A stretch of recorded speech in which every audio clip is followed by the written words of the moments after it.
Assalamualaikum warahmatullahi wabarakatuh. Perkenalkan, nama saya Bobi John Prabowo dari kelas 4F, mata kuliah Bimbingan Kelompok, Program Studi Bimbingan dan Konseling, Fakultas Keguruan dan Ilmu Pendidikan, Universitas Muhammadiyah Profesor Dr. Hamka. Baik, pada video kali ini dengan anggota kelompok yang saya ambil yaitu Karang Taruna dari wilayah saya sendiri. Tugas ini atau video kali ini untuk memenuhi tugas akhir yang diampu oleh Ibu Haning Triwidiastuti. Oke, bismillahirrahmanirrahim. Assalamualaikum warahmatullahi wabarakatuh. Waalaikumsalam warahmatullahi wabarakatuh. Terima kasih kepada teman-teman semua yang sudah bisa menghadiri pada kegiatan kali ini. Dan sebelum kita melanjutkan kegiatan bimbingan kelompok pada kali ini, kita berdoa dulu agar kita berjalan sampai akhir nanti. Berdoa dimulai. Berdoa selesai. Nah, teman-teman di sini sebelumnya sudah pernah mengikuti kegiatan bimbingan kelompok atau belum? Belum. Oke, karena di sini teman-teman belum pernah mengikuti kegiatan bimbingan kelompok, jadi saya akan jelaskan terlebih dahulu ya. Jadi bimbingan kelompok adalah salah satu jenis layanan bimbingan konseling yang diberikan kepada sejumlah orang atau beberapa orang dengan memanfaatkan dinamika kelompok untuk memperoleh informasi dan pemahaman yang baru dari topik yang akan dibahasnya. Lalu ada tujuan dari bimbingan kelompok itu sendiri, yaitu agar teman-teman memperoleh pemahaman baru dan pengetahuan dari topik yang akan kita bahas pada kali ini. Dan teman-teman semua diharapkan yang awal mulanya belum tahu atau belum berani mengungkapkan pendapatnya, semoga pada kesempatan kali ini teman-teman bisa berani dan tahu untuk mengungkapkan pendapatnya. Dan di sini kita juga sama-sama belajar. Lalu sebelum kita melanjutkan bimbingan kelompok ini, alangkah baiknya kita berkenalan nama dahulu ya teman-teman.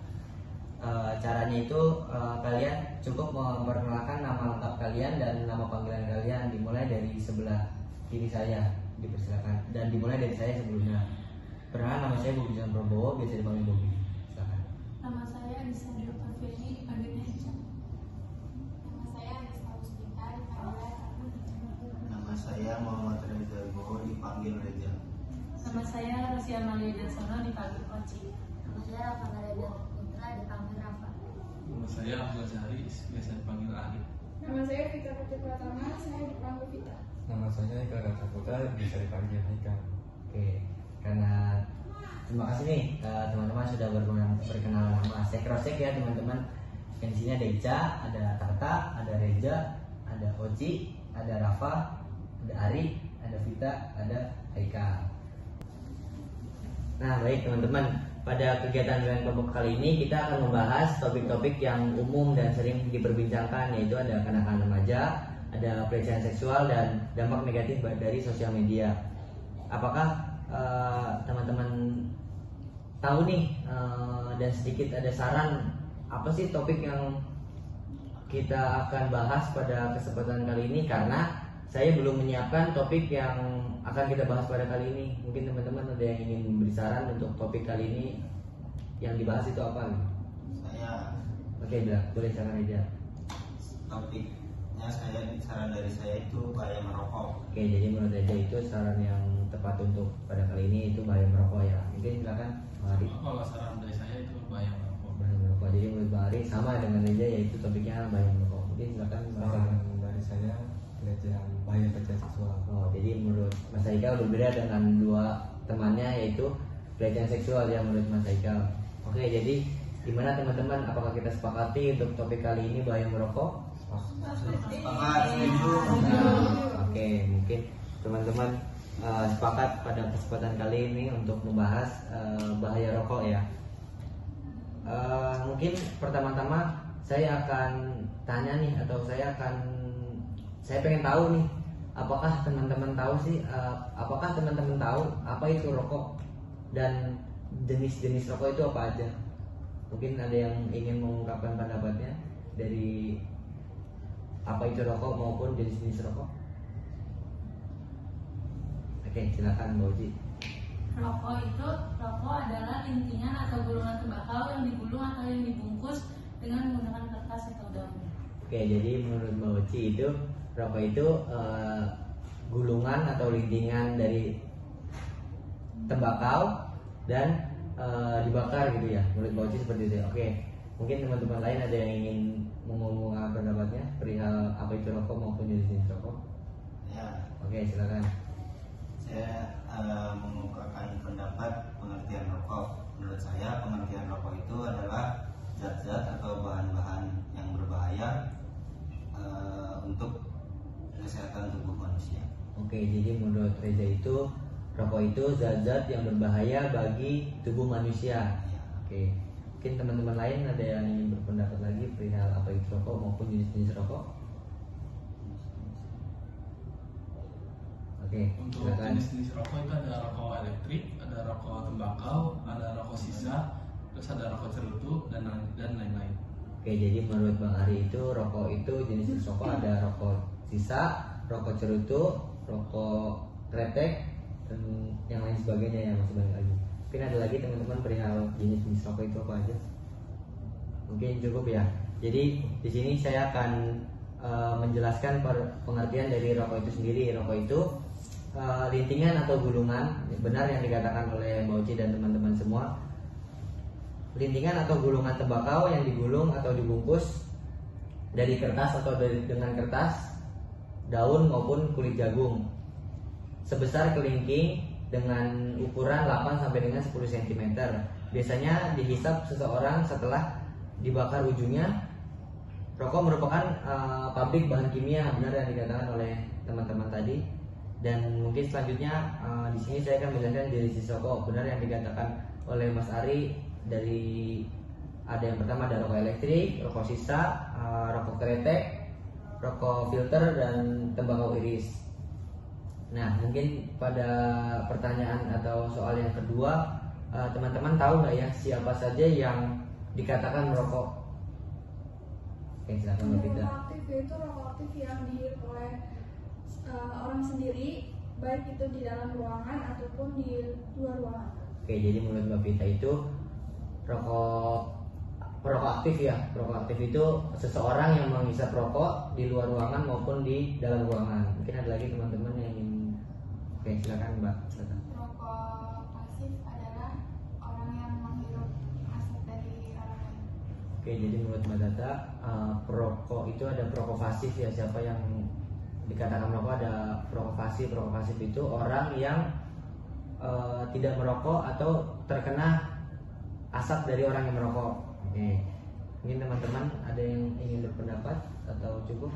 Mungkin cukup ya.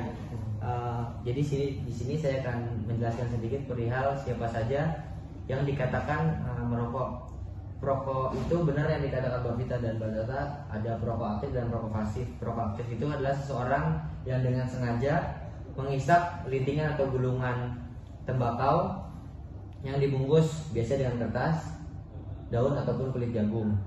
Secara langsung mereka juga menghirup asap rokok yang mereka hembuskan dari mulut mereka. Tujuan mereka merokok pada umumnya adalah untuk menghangatkan badan mereka.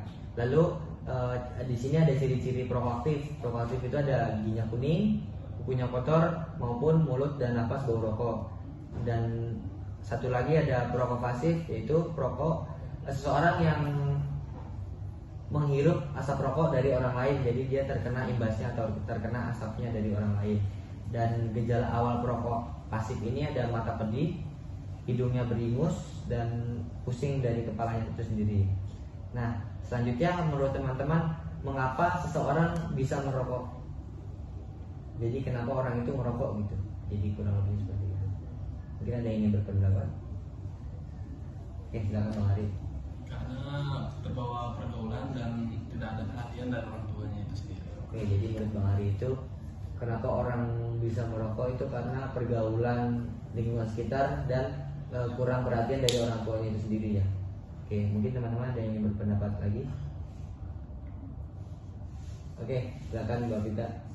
Pusing. pikiran. Oh, jadi menurut Mbak Prita orang yang merokok itu karena pusing ya pikirannya ya. Mungkin yang lain teman-teman, kenapa orang itu bisa merokok? Cara? Ya, stres gara-gara mikirin utang. Oh, jadi menurut Eja itu orang yang merokok itu karena stres bikin utang ya. Jadi dia terlalu mumet ya gitu ya. Sama pusing. Pusing ya. Mungkin ada lagi yang ingin mendapat atau yang cukup? Oke, cukup. Jadi di sini saya sedikit menjelaskan perihal kenapa sih orang merokok gitu. Yang pertama ada coba-coba ataupun ikut-ikutan. Lalu yang selanjutnya sekedar ingin merasakan, jadi dia penasaran. Lalu ada kesepian dan ingin terlihat gaya, jadi ingin terlihat keren gitu dari orang lain.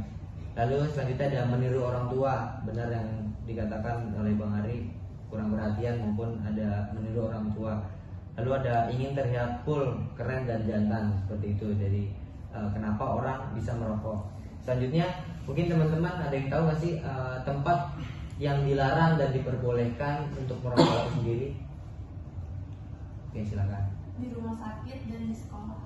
Oke, jadi menurut Ica itu tempat yang dilarang untuk merokok ada di rumah sakit dan di sekolah ya. Mungkin ada lagi teman-teman? Silakan Bu Prita. Bandara sama di gerbong kereta. Oke, jadi menurut Mbak Prita dan yang dilarang itu di bandara dan di gerbong kereta ya. Mungkin yang lain? Mungkin lebih ke ini ya, tempat yang diperbolehkan untuk merokok ataupun yang tidak diperbolehkan. Silakan. Oke, silakan Bang Ari. Kalau yang diperbolehkan itu kayak di luar ruangan, di rumah sendiri, maupun di tempat-tempat yang nggak ada orang lain. Oke, jadi menurut Bang Ari tempat yang diperbolehkan untuk merokok itu ada di lapangan, di rumah sendiri maupun tempat yang tidak ada orang lain, jadi asapnya tidak kemana-mana gitu ya Bang Ari ya. Mungkin ada lagi yang ingin berpendapat perihal tempat yang dilarang maupun tempat yang diperbolehkan untuk merokok? Apakah cukup? Oke, cukup ya. Jadi di sini saya terlihat kayaknya udah mulai lemas nih teman-teman. Gimana kalau kita bermain games? Ataukah boleh atau kira-kira gimana nih kalau kita Kita bermain-main. Oke, untuk gamesnya ini sangat gampang ya menurut saya. Gamesnya itu bos berkata. Jadi apabila saya mengucapkan bos berkata pegang salah satu organ tubuh atau di bagian tubuh ini, misal contoh bos berkata pegang kuping. Nah, apabila teman-teman tidak mengikutinya ataupun megang bagian lain, nah teman-teman ada hukumannya seperti itu.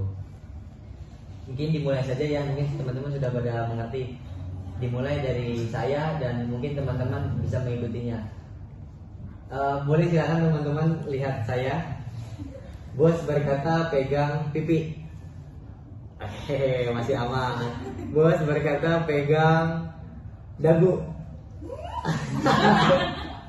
Ayo, ada yang sedikit nggak fokus nih. Ayo lihat saya ya, harus lihat saya, nggak boleh ngelihat yang lain.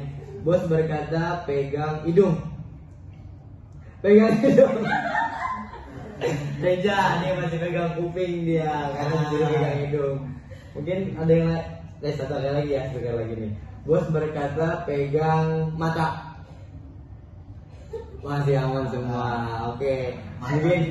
Mungkin Reja tadi sedikit megang kuping, harusnya disuruh pegang hidung ya. Tapi nggak apa-apa. Hanya satu orang salah, ini yang salah harusnya 2 orang. Mungkin di sini saya izin menjelaskan perihal tempat yang dilarang maupun yang diperbolehkan untuk merokok. Jadi tempat-tempat yang dilarang oleh pemerintah DKI Jakarta atau KTR, yaitu kawasan tanpa rokok. Yang pertama ada benar yang dikatakan teman-teman semua, yaitu ada tempat umum, tempat kerja, dan tempat belajar dan mengajar, maupun tempat pelayanan kesehatan. Jadi yang tempat umum seperti tadi yang kereta atau pesawat atau yang lain-lainnya. Nah, kita lanjut untuk pembahasan selanjutnya. Teman-teman tahu nggak sih dampak negatif dari rokok itu sendiri? Kira-kira apa nih teman-teman dampak negatif dari rokok buat kita gitu, buat manusia seperti itu? Mungkin ada yang ingin mengungkapkan pendapatnya? Oke, silakan Prita. Dampak negatif dari rokok itu sendiri apa saja? Mengganggu kesehatan pada diri kita sendiri. Itu kayak paru-paru dan lain-lain. Oh, jadi menurut kita itu yang mengganggu kesehatan ataupun tubuh kita ya, yang seperti paru-paru, jantung dan lain-lain. Mungkin apa sih? Kanker tenggorokan dan kanker mulut. Oh, jadi menurut apa bahaya dampak negatif rokok itu ada kanker mulut maupun kanker tenggorokan ya. Oke, ada lagi teman-teman yang ingin berpendapat perihal dampak negatif dari rokok itu sendiri? Atau cukup? Cukup. Oh, cukup ya. Sini saya izin menjelaskan perihal dampak negatif dari rokok itu sendiri. Yang pertama, benar yang dikatakan teman-teman, yaitu ada kanker. Kanker itu ada kanker mulut, kanker tenggorokan, ada paru-paru, ada ginjal, ada organ reproduksi maupun dari kesuburan itu sendiri. Oke, teman-teman, kita sudah membahas dari bahaya rokok itu sendiri, pengertian rokok, jenis-jenis rokok, siapa saja yang merokok, kenapa orang merokok, dan lain sebagainya. Di sini saya ingin ingin tahu nih komitmen teman-teman semua agar terhindar dari bahaya merokok itu sendiri. Jadi komitmen teman-teman gimana sih caranya agar saya tidak terkena dari bahaya dari rokok itu sendiri? Mungkin diwakilkan dari teman-teman yang ingin mengemukakan pendapatnya. Silakan. Oke, silakan Mbak Uci. Saya berkomitmen untuk menjauhi orang yang sedang merokok. Oke, jadi menurut Mbak Uci, komitmen Mbak Uci itu Mbak Uci berkomitmen agar Mbak Uci terhindar atau menjauhi orang yang merokok seperti itu ya. Mungkin teman-teman lain ada yang ingin berkomitmen atau gimana? Berpendapat? Silakan. Ya, Silakan. saya berkomitmen untuk tidak bergaul dengan orang perokok. Oke, jadi menurut Mas Haikal komitmennya itu Mas Haikal tidak ingin atau menjauhi orang yang bergaul, orang yang merokok seperti itu ya. Mungkin ada lagi teman-teman yang ingin berkomitmen perihal terhindar dari bahaya rokok. Apakah cukup? Cukup ya. Selanjutnya terima kasih teman-teman sudah menyampaikan komitmen. Semoga komitmen yang teman-teman ucapkan pada kegiatan kali ini dapat diterapkan di kehidupan teman-teman agar terhindar dari bahaya rokok itu sendiri. Nah, tadi kita sudah membahas mengenai apa itu rokok, jenis rokok, penjelasan perokok aktif dan pasif, lalu penyebab merokok pada usia remaja, tempat yang dilarang dan diperbolehkan di mana saja, dan dampak negatif dari rokok itu sendiri. Nah, saya ingin sebelum kita benar-benar mengakhiri kegiatan bimbingan kelompok pada kali ini, saya meminta kepada teman-teman semua agar mengemukakan kesan dan pesan dari kegiatan bimbingan kelompok ini secara bergantian.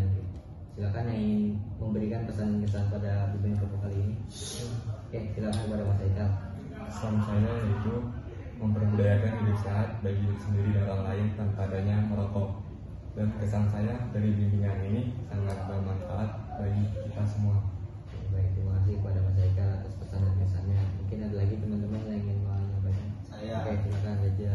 menurut saya pesannya itu ialah apabila kita menemukan atau di sekitar kita ada orang yang merokok, alangkah baiknya kita menjauh sedikit agar kita tidak terkena bahaya dari merokok itu sendiri. Kesannya dari bimbingan kelompok ini ialah kita dapat mengetahui banyak hal dengan materi kita, yaitu bahaya merokok, agar kita bisa menambah wawasan dan pengetahuan kita. Oke, terima kasih atas pesan-pesannya dari Reza. Mungkin ada lagi teman-teman yang ingin silakan. Pesannya jangan merokok karena membahayakan kesehatan. Kesannya bimbingan kelompok ini memberikan kita pengetahuan baru dan wawasan baru apa itu bahaya dari merokok.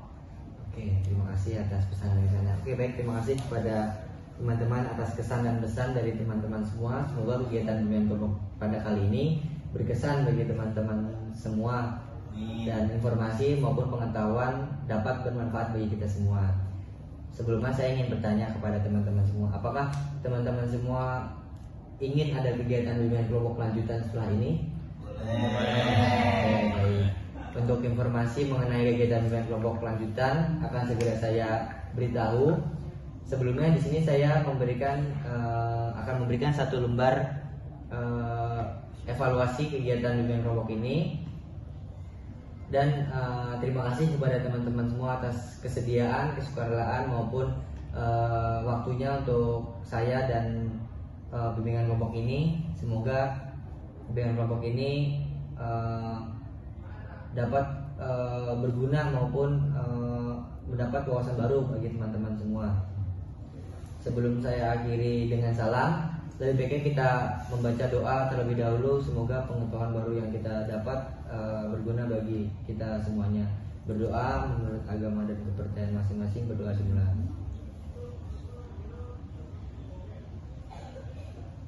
Doa selesai. Oke, terima kasih. Saya akhiri dengan salam. Wassalamualaikum warahmatullahi wabarakatuh. Waalaikumsalam warahmatullahi wabarakatuh.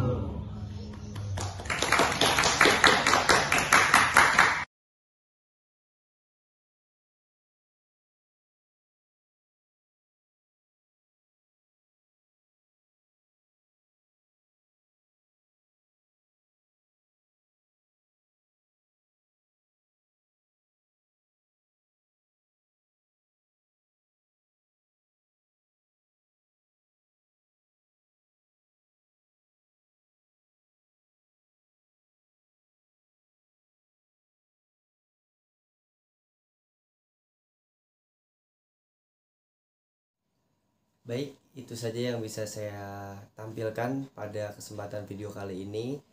Kurang dan lebihnya saya mohon maaf. Apabila ada salah-salah kata maupun salah untuk pembuatan video dan masih banyak lagi lain hal yang lainnya, saya akhiri. Saya Bobi Prabowo, kurang lebihnya mohon maaf. Wabillahi taufiq wal hidayah. Wassalamualaikum warahmatullahi wabarakatuh.